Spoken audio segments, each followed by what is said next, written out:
व्यक्ती स्वातंत्र्य असणार नाही तेव्हा आपले लोक शहाणे आहेत आणि हे बुद्धिजीवी वर्ग आहेत ना, मध्यम वर्ग, त्यांच्यापेक्षा मला वाटतं शेतकरी वर्ग शहाणा आहे.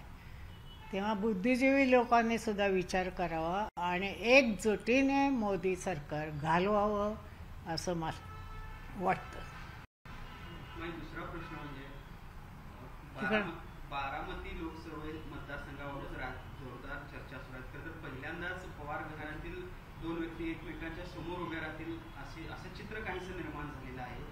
कसं बघता एक कुटुंबातील व्यक्ती हे लोकांना हे फार विचित्र वाटतं. आम्हाला काय फॅमिलीला काही वाटत नाही. आमचा वटवृक्ष आहे आणि हा वटवृक्ष आमच्या आईवडिलांनी इतक्या भक्कम पायावर उभा केला आहे की या इलेक्शनचा परिणाम आमची घरफुटीवर काही होणार नाही किंवा आमचं जे भाऊ बहिणींचं एकमेकांवर जे प्रेम आहे हे प्रेम बिलकुल कमी होणार नाही असं मला वाटतं. त्या लोकांनी चिंता करू नये. उगीच आपलं काहीतरी आता फुटल्या गट फुटला, पवार यांच्यात फूट पडली, काही होत नाही. इलेक्शन होईल, जे निवडून येतील ते येतील. मला कोण वाटतं की अजितदादा मला आणखी एक सांगायचं आहे आणि आम्ही नेहमी राजकीय चपला बाहेर काढून आत येतो. एन.डी. पाटील आणि शरद पवार दोन अत्यंत वेगळ्या डाव आणि उजो विचारसरणीचे लोक आहेत.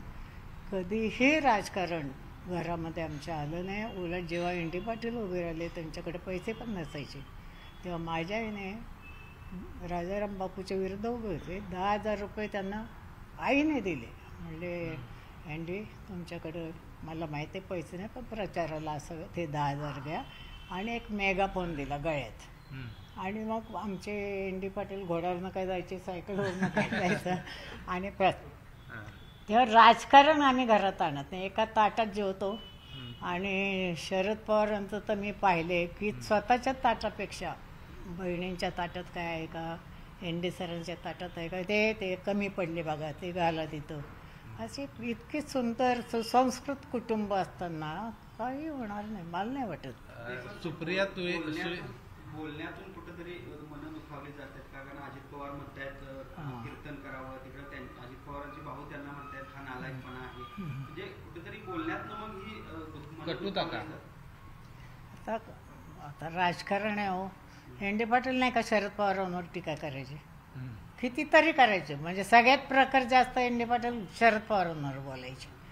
तेव्हा आम्हाला ती सगळी सवय आहे. आमच्याकडे काँग्रेस पण होतं, आमच्या आई शेका पक्षाची आणि शरद पवार काँग्रेसची. आमच्याकडे उद्धवराव पाटील, दाजीबा देसाई, क्रांतीच नाना पाटील सगळे डाव्या विचारसरणीचे लोक यायचे आणि यशवंतराव चव्हाण बाकीचे त्यावेळेचे पुढारी पण यायचे. तेव्हा आमच्या घरावर त्याचा काय परिणाम निवडून आता काय लोक करतात ते काय सांगता येत नाही. आणि हे जे बोलणं म्हणजे शरद हे तुमचा अजित काय बोलला किंवा श्रीनिवास काय बोललं हे राजकारणापुरते. इलेक्शन संपले की सगळे ढग निघून जातील.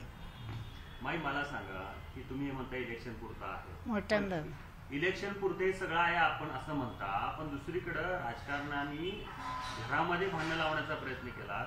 कुटुंबातल्या सदस्य म्हणून तुम्हाला किती दुःख होत आहेत, कारण ते दुःख बोलून दाखवताना दिसत नाही आहे. तुम्ही म्हणताय की एन.डी. पाटील वेगळ्या विचारसरणीचे होते, पवारसाहेब वेगळ्या विचारसरणी